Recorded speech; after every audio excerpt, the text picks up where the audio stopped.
Good afternoon, everybody. This is Mike Talbot, founder and CEO of UK Mediation Limited. And this is our webinar on how mediation works, which is a relational view of conflict resolution. So this afternoon's webinar is all about a view of conflict and of conflict resolution, intended to give you perhaps a further insight into sort of the psychology of conflict, more than just this is what mediation is and this is what you do. It's more taking the lid off conflict resolution and mediation, having a look into the psychology of conflict. The intention of the webinar is for people who are already using a mediation service, hopefully to give you a bit of a further insight into what goes on with mediation. Or if you're thinking of training, perhaps this will whet your appetite and get your interest levels up in terms of what you can expect. And for anybody really who wants to think about more than just the process of mediation, a little bit more about the psychology of what actually goes on beneath the surface. And I'll be making references to how mediation is currently being used. And in particular, I'll be taking a look at the following topics. So over the next 40 minutes or so, I'll be talking, and at the end, I will leave a bit of time for questions. If you want to comment as we go along, you're very welcome. There's a chat box available, bottom right-hand side of your screen. If you can't see the chat box, you need to press the button with the speech bubble up the top right-hand side, and there will appear a box down the bottom of the screen where you can make comments or ask questions. If, as we go along, you want to comment or question, you're very welcome. If you want to leave it till the end, that's fine. And I'll try and gather all the questions up at the end, possibly comment on some as we go along. My presentation this afternoon is going to be about a relational view of conflict and its resolution. So I'm interested from my perspective as a recovering psychotherapist in how conflict can be seen as a crisis in relationship, whether it's commercial disputes, neighbourhood, workplace disputes, disputes within families. We're looking at the relational aspects of conflict and how conflict can be considered to be a breakdown in relationship or a crisis in relationship. With that in mind, I'll talk about a way of thinking about what conflict is. And my particular standpoint, again, as a recovering psychotherapist, is from the point of view of Gestalt Theory. I'm sure some of you may have come across Gestalt Theory, G-E-S-T-A-L-T. Lots of resources on the web. I can send you resources if you contact me afterwards. It's a way of thinking about the human condition. It's a school of psychotherapy. It's used in management. It's used in counselling, in coaching. It's used as a sort of general theory about the human condition, about how we work and what can sometimes go wrong. So I'll be taking that kind of a view on what conflict is, which leads into talking about how disputes happen, how they get maintained, and how they become deepened. So leading on from how I think conflict happens, looking at how disputes can then result when we behave in certain ways or when things happen around us that lead to the deepening and worsening of our disputes. Then we can look at what a mediator is for. I think it's a mostly ignored or under-answered question in the field. I think there's a lot of practice out there which is very process-driven. A lot of mediation practice is about 6 or 7 stage process where you do this, you do that, you do the next thing. I think there's actually quite a poor understanding about what goes on, and especially what a mediator can add to a situation of conflict. So we know that people can often negotiate their way through disputes. What is it that a mediator adds that helps people to get a more effective or longer lasting or more equitable solution to their disputes? So what's a mediator for? The next thing I'd like to talk about on today's webinar is about how mediators rebuild dialogue. And I've just realised, Jean, you won't be able to hear me because I've told you you said you got no sound, and I'm telling you how to get sound. So perhaps my colleague would be able to, or another participant will be able to type in the box there and tell Jean to turn the speakers up. How mediators rebuild dialogue, how we get the dialogue going between parties. And for me, the solution to a conflict is about the rebuilding of dialogue. It's about how we can get people talking again. And then ultimately how we get to an ending in mediation. How do we conclude mediation? Let's have a think about what the end point of mediation is. How do we know when it's finished? and how might we consider mediation to have been a success or not. So off we go. The relational view of conflict. So my take on conflict really is about looking at two parties, I'll call them P1 and P2, who come into conflict where let's start with the relationship functioning well. So first of all, a relational view of how people get on. So that when their relationship's functioning well, we've got two parties, party 1, party 2, I'm calling them P1, P2 here, and they're having dialogue. There's our two arrows there. They're having some kind of dialogue, they're getting on okay. Party 1 and party 2, they're exchanging information, they are expressing their differing needs. They are two people with a good sense of who is who, good sense of self and other. So party 1, party 2 getting on fine. What I've got on that diagram is the notion of an environment. This is the context in which any dispute takes place. So it might be a neighbourhood dispute where there are other neighbours, there's a housing provider, there's the police service, there are antisocial behaviour officers, etc. There's a conflict, there's a relationship between the two parties which is healthy. There's no particular conflict. The other people in the workplace or in the neighbourhood or in a commercial setting are interacting with those parties, so there's an exchange between the environment and the individuals.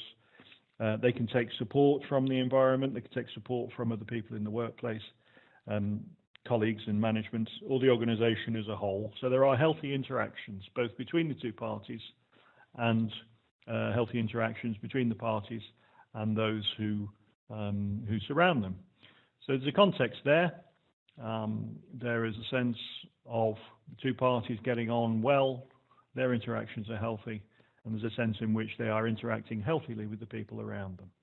So that's the relational view of people getting on okay, a relationship that functions well. So as we're talking about conflict, let's have a look at what happens when a dispute disturbs the relationship between two parties, if we try and make sense of it this way. So what conflict is effectively a rupturing of the relationship. I think it's where we have people who have incompatible needs. So take the example of a neighbourhood dispute. Somebody works shifts, they have to be up early in the morning. Somebody else likes to stay up late, play music, play musical instruments. There are incompatible needs. In a workplace, it may be that somebody likes order and predictability and very strict timekeeping, and perhaps another party likes the creativity and the freedom and the opportunity to work flexibly and to come and go in a way that meets the business needs in rather more a creative or free-form way. So they have differing needs. So what happens is that these needs become incompatible, and if you like, this is what conflict is about. It's where two parties have got incompatible needs, and they're actually trying to get their needs into the same space as another person's needs. In effect, their world views or their ways of being or their ways of handling themselves, they compete for the same space at the same time. And this is when the conflict develops. So if you like, a very simple way of looking at conflict is where there are two incompatible sets of needs that compete for the same space at the same time. And we could think about any commercial dispute that way as well. So we have somebody whose need, for example, is to get a job completed to a particular standard, say a construction job or an authoring job or some kind of a building project. Somebody else who wants to get paid on time, somebody whose reputation is very important, somebody else who wants to get their building finished so that they can get on with living their life and having a cozy family home. There are incompatible needs. There is competition between the two sides. It's possible that those incompatible needs would become in competition or in conflict, which means that we get a rupturing of the relationship, which is the broken dialogue between the two parties. Now, what happens when we get into conflict with people is that we tend to blame. We blame one another for the disturbance in the relationship. So the person in the workplace who likes order and predictability blames the one who prefers a more free-form approach to the work, who emphasizes creativity or their freedom to work in the way they choose. They blame one another. So two people in a workplace, one might say that the other is too fussy and too ordered and OCD. And the second person might say that the first person blames them for mistakes they've made and they turn up late and not doing their share. So there's a rupturing in the relationship, and what happens, again with the environment bit there, the environment is the people around the two folks who've come into conflict. The environment may be managers, team leaders, the organisation involved, HR department, occupational health. They start to show an interest in the conflict between the two people. So if we take the workplace example, there's a workplace dispute where people around the folks that are in conflict start to take an interest and start to get involved and find out what's going on between the two. They may take measures to try to resolve the conflict, to try and get some kind of a relationship going between the two parties. And unfortunately, in terms of the psychology of conflict, what happens is that the organisation may require the two parties to have a relationship that's actually incompatible with their needs. They want to get on in a particular way or not get on in a particular way, and the organisation or the other aspects of the environment around them may actually expect that they behave towards each other in ways that don't really suit them. This can actually worsen the conflict. So what happens is this, it looks a little bit complicated, this picture, but what's going on here is that when we get into conflict with people and we get annoyed with people, what happens is that there are angry things that we need to say to one another and that we don't actually say. So that's one aspect of how conflict can worsen. What we've got here is at A, is what we call in Gestalt Theory, and it's just something I mentioned when we set out, Gestalt Theory. What happens is that at A, we retroflect. We have angry things that we need to say to the other party, angry impulses, things that we wish we could say to the other person when we come into conflict with them. Again, it could be within a family, could be in a commercial dispute, could be in a workplace dispute. And we actually hang on to those things. We don't say them. We hang on to the things that we need to express, and we retroflect. We turn them back on ourselves. So I'm blaming the other person for the conflict. I may even be persecuting them or treating them in particular ways for what I see as their causing of the conflict. I might even be blaming the organisation for causing the conflict. It's fair to say that organisations sometimes contribute to the disputes that we have with other people. So I have all this going on, and if I don't express it, as we see at A in the diagram, then I'm retroflexing. I'm hanging on to these angry impulses, not expressing them where they belong. Quite often these impulses have to come out somewhere. So I may be talking badly about colleagues to my friends during tea break. I may be talking to my family and friends outside of work and saying, you know, this guy at work, I really can't get on with him. You know, he's this, he's that, he's the other. And those impulses that we see at A don't actually get expressed. They actually get turned back on myself. It feels scary sometimes to express the difficult things. So I move away from the other party, and at B, what we see is that instead of having a healthy dialogue with the person, I'm actually moving away from them. There's a dark line down the middle of the diagram. This is a virtual boundary that gets set up between us. So me and the other person, we're at either side of this boundary. So I move away from that boundary, which we refer to as the contact boundary. I stop to, I magically avoid that person. I manage to go on leave when he or she is at work, and I manage to be at work when he or she is on leave. I don't go to the same tea breaks. I don't go to the same canteen as that person. I avoid them in meetings. I cast my eyes down to the floor when I pass them in the corridor. So I actually withdraw.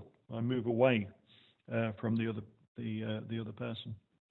What also happens when we have disputes, I'll just take the workplace example for now, is that other people in the workplace get very interested. Quite often, the conflicts that we see in a workplace are more interesting than the work itself.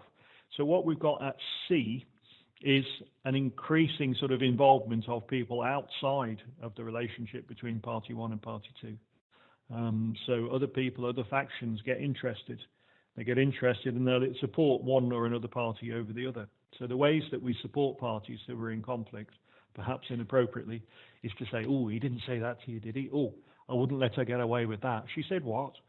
So other people actually whip up the conflict between us and the other party. So at C, what you can see there is that people from the environment, from the surrounding groups of people, which might be outside the family, or maybe just more distant family members, or it could be other colleagues and friends within the workplace or in commercial settings. It might be advisors or experts or our business partners actually whip it up.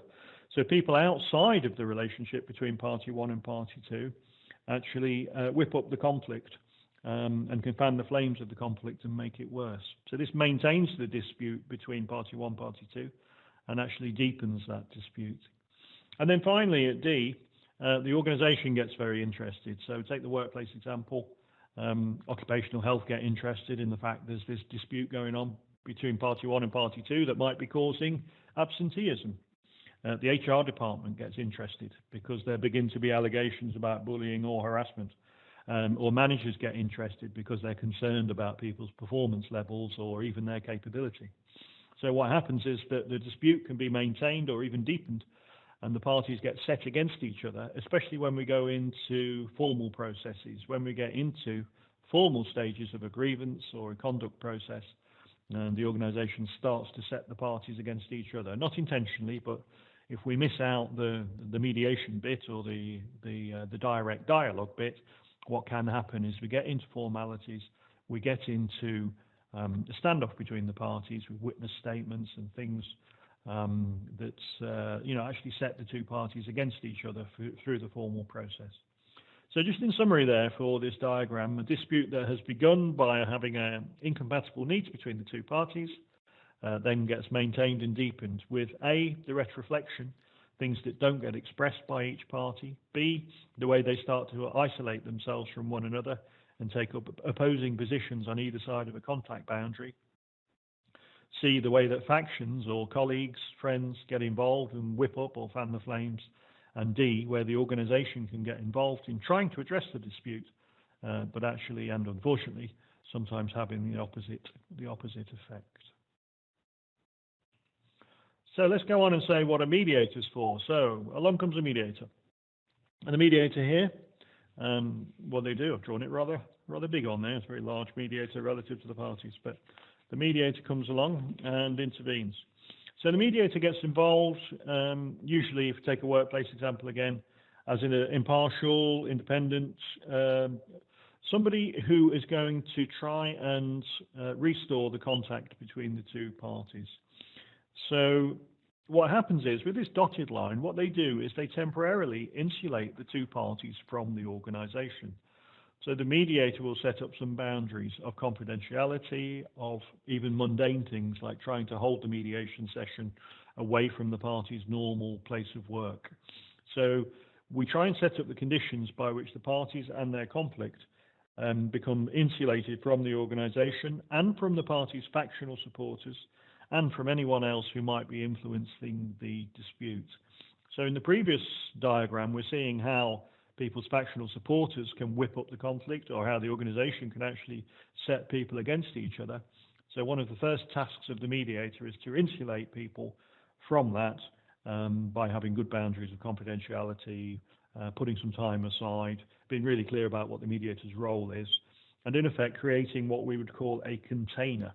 We contain the dispute. We try and put the boundaries down so that we can actually manage the dispute within that container. So we're still seeing that the parties are still retroflecting. We have these arrows turned back in on themselves, which is the parties are not, strictly speaking, expressing what needs to be expressed. They might be really annoyed with the other party. They might be disappointed in their conduct. They might be sad that they've had a relationship with that party in the past. And rather than expressing this directly and clearly and assertively, they turn that back in and fail to express it. Again, the same model works with family disputes. So we're talking about families who become fragmented because the family members fail to interact with each other properly. They don't talk, they don't have proper dialogue, they don't make time for each other, they don't communicate well when they do have time together, and things go unsaid. Commercial disputes is the same. Things go unsaid as parties insulate themselves behind a barrier of experts or representatives. So basically what needs to be said doesn't get said. So what we're trying to do as a mediator in this case, by setting up this safe container, keeping the organisation out with the confidentiality agreement, keeping factional supporters away, doing the mediation somewhere that insulates the parties from the normal working environment, is we're trying to get people into a place where they would be happy, both to be aware of their own impulses, to be aware of what it is that needs to be said, and to get them to the point where they feel ready and confident and prepared and equipped to be able to say those things to the other party. So essentially, the mediator is creating the safety and the conditions by which a better dialogue can happen. And if we put it in really simple terms, what a mediator is for is to help the right conversation to take place. And this is what mediators do. Moving on, how do we actually rebuild the dialogue? Well, there's two parts to this. So the first part to this, in rebuilding dialogue, is represented with this diagram here. So we try and make sense of this dispute within the container that the mediator creates as a shared endeavour for the parties to try and understand each other better and to have a better conversation. We try and encourage parties to become more curious about each other again, and we try to dissolve this barrier, this virtual barrier that's been created between them. So the thick line that was in between the two parties in the previous diagrams at A becomes thinner. We try and lessen this virtual barrier between the parties and set up the conditions by which they actually may turn their attention to the other party, start to get curious about the other party, and start to become more aware of what it is they need to say. So in a sense, at A, I refer to it as the contact boundary. This becomes thinner and more permeable. It starts to allow the dialogue to happen, and the conditions that the mediator sets up and the way that we reframe the dispute as a shared endeavour to try and have a better conversation allows that barrier to thin and to become more permeable. The mediator, his or herself, with those dark lines at B, we have a healthy dialogue with the parties. So we tend to meet individually with parties to start off with in most models of mediation. It's not quite the same in commercial, but we tend to meet separately and privately with each party to set up some trust and rapport. Standard model of mediation would make that happen. And what we're trying to do is trying to have some good contact. Contact has a specific meaning within Gestalt theory, but it's basically a full-on, honest, congruent, straightforward exchange with parties, where we try and get really clear, with the parties, what it is they need to say to the other, how the dispute is affecting them, and get to the nuts and bolts of that person's experience of the dispute and of the other person. So we are looking at B, trying to set up the condition by which the mediator can build some really good contact and some really good dialogue with each party. It becomes easier because the parties in their separate meetings with the mediator at this beginning part of mediation, they start to trust the mediator, they start to feel more comfortable and safer about expressing these difficult impulses. It can feel quite shaming to have this impulse to say bad things about another party. It can feel quite shaming to feel that you feel quite hateful and quite aggressive towards another party. These are difficult things to have to carry around. So the mediator, if he or she is being effective with the dark lines at B, what they're doing is getting to the point where the parties feel less fearful at the thought of expressing their anger and less fearful at the thought of expressing these aggressive impulses. So the C is about them moving closer to the contact boundary and getting ready where they can actually have some more direct dialogue with the other party. So the three important things on this diagram are the two parties. Between them is this contact boundary, which begins to thin and to become permeable at A. It's about the dialogue between the mediator and each party at B, which takes place in private. And then it's about the lessening fear that the parties have about expressing what really needs to be expressed at C. So they start to move closer to this contact boundary. They start to get ready, more ready to express what really needs to be expressed to the other party. So the second part of this, about how mediators rebuild dialogue, part 2, is represented here. So what's happening here is that the parties are now encouraged to have more direct dialogue with each other. So we bring them into a joint session. We've had the private meetings with them. We get them into a joint session, and the mediator starts to withdraw a little bit. So compared to the previous diagram, where the mediator is very closely involved and really in there quite centrally, almost standing in between the two parties, what happens now is as the parties become more ready to have dialogue, the mediator moves away. The mediator reduces the dialogue they're having separately and more supports the in-between. Again, this is something that comes from Gestalt. It's Gestalt Theory. It's talking about the in-between, or the dialogue that happens across the boundary between the two parties. So the dark arrows there is about the mediator supporting the dialogue. It's ensuring that the parties actively listen and respond to each other, that they get an opportunity to listen, that they are supported to express what really needs to be said. And what happens is the parties tend to make themselves more vulnerable. It's a scary thing to do, to take part in mediation.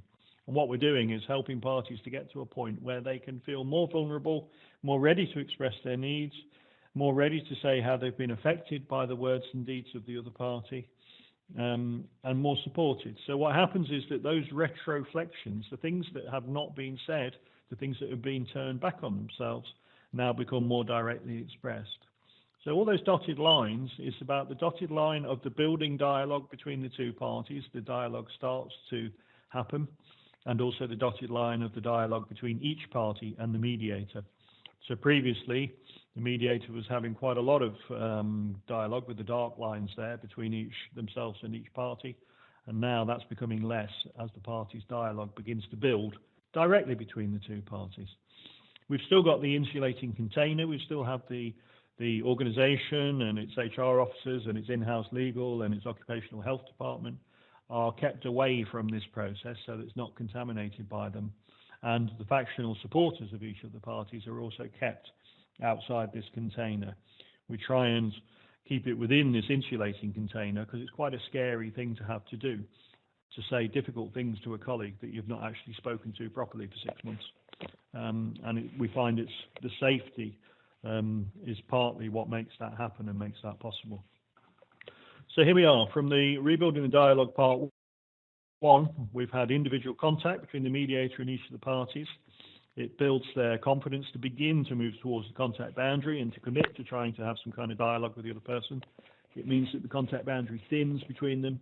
It means that we start to undo those retroflections. We start to get to a point where parties will directly express the things, difficult things, that have to be expressed. And then in the part 2, as the mediator moves out a little, we find that what they're doing is supporting the in-between the two parties, which is their conversation, and that the dialogue between each party and the mediator lessens as they start to have more direct conversation with one another. So now we can move on to thinking about endings. So I'm kind of shortcutting a lot of what happens in mediation there. We know anybody who's got a mediation service in-house or anybody who's done mediation will know it can be a lengthy and tricky process. And there are stages and steps and skills and aspects of knowledge that we apply as mediators in order to make that happen. So I'm not suggesting it's magical. It takes a while. But what I'm talking about today is a sort of a theoretical standpoint on all of this, about how we actually take the lid off mediation and wonder about what's really happening, and how mediation is currently used and why it works and why it makes a difference to have a mediator present at all. So let's have a look at how the mediation might end. Now, here's the positive case, and this is where dialogue gets restored between the two parties. So dialogue is getting restored between the two parties. What's happening is the mediator is withdrawing. So we have that semicircle at the top of this diagram, which is where the mediator has been. They are withdrawing so the parties can have more direct dialogue. So this would be close to the end of mediation, restoration of dialogue, a good outcome. This is where the environment is let back in. This is where, subject to the consent of the parties, something might get fed back to the organisation about what they've agreed or where they've got to in terms of their working relationship. In terms of family work, it may be where a family is now having more restored, more healthy, more more of a dialogic relationship, and others get to hear about this. So in effect, the environment is let back in. It's where the parties' dialogue with those bold lines is now restored. They're speaking directly to each other. They are in better contact. That virtual barrier between them has disappeared. They're coming up with new ways of doing things. In terms of Gestalt theory, we talk about their individual perspectives being their figures. The figure is the world view that we have. It's the way that we view the world or see the world and people in it. And what happens when we get to this point of restoring dialogue is that either the two people learn a way of integrating their two figures, of getting on in spite of the fact they have different views, opinions, thoughts and feelings, or what they might do is put their heads together and start to contribute to a new shared figure. So they actually come together and start to think about a new way of looking at the world, or looking at their relationship, or looking at their family or workplace or neighborhood. So what we're doing with those dark black lines is we're saying they are contributing to a new shared figure, or they are finding a way to integrate their two differing figures. The factional supporters have gone, they've become disinterested. It's a tricky thing that when mediation finishes, because quite often, especially where there may be two people in a work group who've come into dispute, what happens is that the other people in a larger team may prefer that those two people still continue to have conflict. It's easier to understand. It's what they're used to. They're used to John and Mary having conflict all the time. So when they come back from mediation with a smile on their faces, the rest of the team are a bit confused. They think, well, hang on a minute, we understand the roles that John and Mary take in this team, and actually it's easier to understand if they continue to take those roles. So quite a tricky thing, but what we notice is the factional supporters tend to become disinterested. The environment gets involved again, so the HR officers might need to know, okay, what do we do next with party one and party two? The occupational health department may then want sign off and saying, okay, the two people are back at work now, everything seems okay.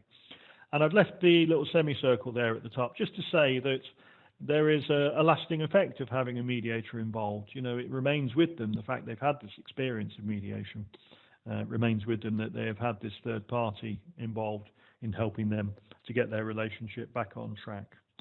So their relationship continues to be affected by having taken part in mediation, albeit that the mediator has now moved away. The second possibility for an ending in mediation is not quite so pretty, of course, and it's where the conflict remains. Now, quite often this is because either it's gone on too long and the dispute has been allowed to fester and mediation has been brought in too late. And what's happened is that there's too much hurt being caused.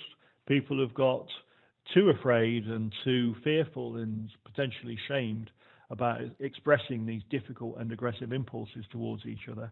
And actually, it's easier to continue to do that. It's easier and less fearful to allow this virtual contact boundary to exist between them. So the line down the middle of this diagram remains. They still avoid each other. They still don't talk honestly or congruently to each other. They say good morning through clenched teeth. They're very businesslike with each other. I've often heard it said where people say, oh, we'll just be professional. I'm never going to get on with him, but I'll be professional with him. To me, that means, you know, not a good outcome. It means it's going to be clipped. It's going to be very much through clenched teeth. They're still going to avoid each other and magically find ways not to be in the same rooms or be on leave at opposite times. So what happens when the conflict remains is that they remain, if you like, out of contact with each other. They would see the other person's behavior in the mediation as typical, in quotes. They continue to not be curious about the other party. They continue not to engage with the other party. They hang on still to the blame and the mistrust that were there, that it's not enough to dissolve the blame and mistrust. Perhaps it's been left too long, perhaps it goes too deep, perhaps the factional supporters have been involved. So quite often when mediation isn't well set up, it can be that the factional supporters continue to whip it up even throughout the mediation process. So what happens when the conflict remains is that they're right there, they're on the threshold, they're ready to get back in there with the two parties and say, oh, typical, I knew it wouldn't work. You know, that, what did she say? Well, what did he say? Well, there you go, that's just what they're like, isn't it? So what happens then is the factional supporters are back involved, the organisation gets back involved, the organisation might well move now to more of a formal process. In fact, the parties might even be in trouble because they have, quotes, failed to make use of mediation, close quotes. And the organisation can actually blame the mediator or blame the parties for not having made mediation work. The conflict remains, it's a bad ending. They haven't got to the point where they've got a restored dialogue.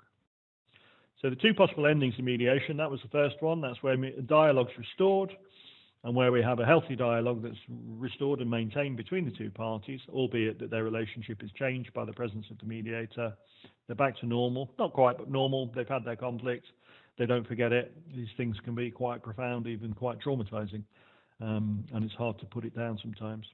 or the less favourable ending is where the conflict remains, and it's either been left too long or it's not been sufficiently set up so that we've insulated the mediation from all the factional supporters, and in this case the environment, the organisation, or the rest of the family, or the housing provider, or in the commercial case the experts or representatives get back involved, and we're back into not a worse place but as bad a place as we were before the mediation started. So that's the second way that mediation might end. Okay, so that's sort of 35 minutes roundup of some of the work on that sort of relational view of conflict. This is something that you may gather from my enthusiasm. I'm very interested in. It's something I've been thinking about for a long time. My background as a psychotherapist has led me to sort of think about conflict in this way, and it's been the subject of my doctoral studies and some of my thinking and writing for the last 15 years or so. What do we conclude as regards what we're doing today on the relational view of conflict? I think that the important point about going down this road is that understanding where conflict come from allows us to resolve it more effectively.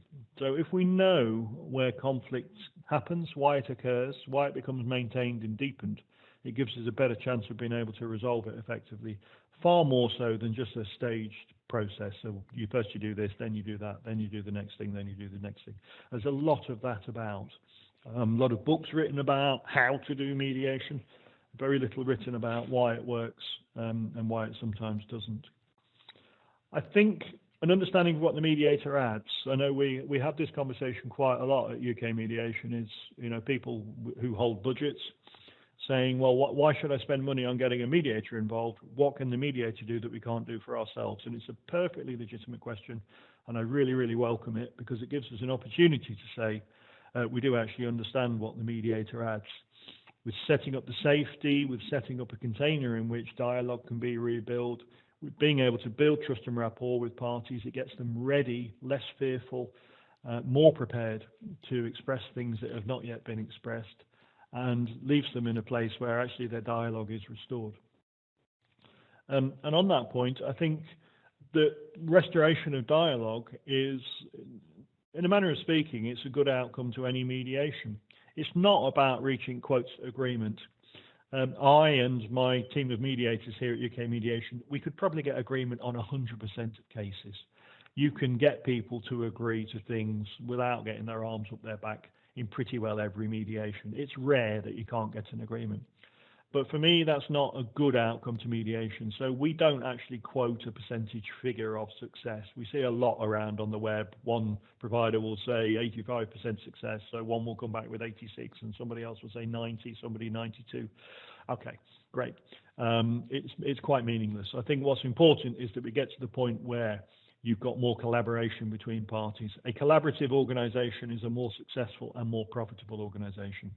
So it's not all about reaching this thing we call agreement, where you've written down 6 bullet points about what parties are going to do differently, or where you've written a charter for how the family will conduct themselves differently. It's the understanding, it's getting to the point of a restored dialogue, it's getting to the place where people collaborate, even though that might not be represented by a good-looking written agreement. I think the theory, I think the relational view, I think theoretical approaches, it deepens, it strengthens what we do as mediators. I think the mediation process, the stages that we go through, great, fine, it works. But I think if we're going to move into the next sort of level with mediation, as mediation comes of age, I think it's helpful to have more of a theoretical understanding about what actually why mediation works, why it sometimes doesn't, and what's really happening. So those for me would be my conclusions about today's presentation about the relational view of conflict.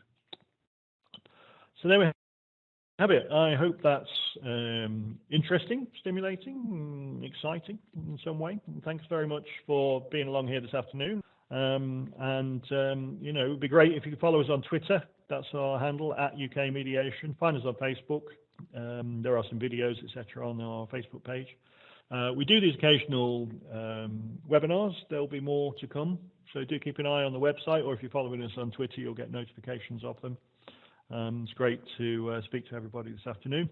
Give us a call. We've got offices in the Midlands, which cover the Midlands and North. We have a London base, And there's a national free phone number if you'd like to get in touch with us from anywhere at all. I'll finish for now. I've been Mike Talbot, and best of luck to you.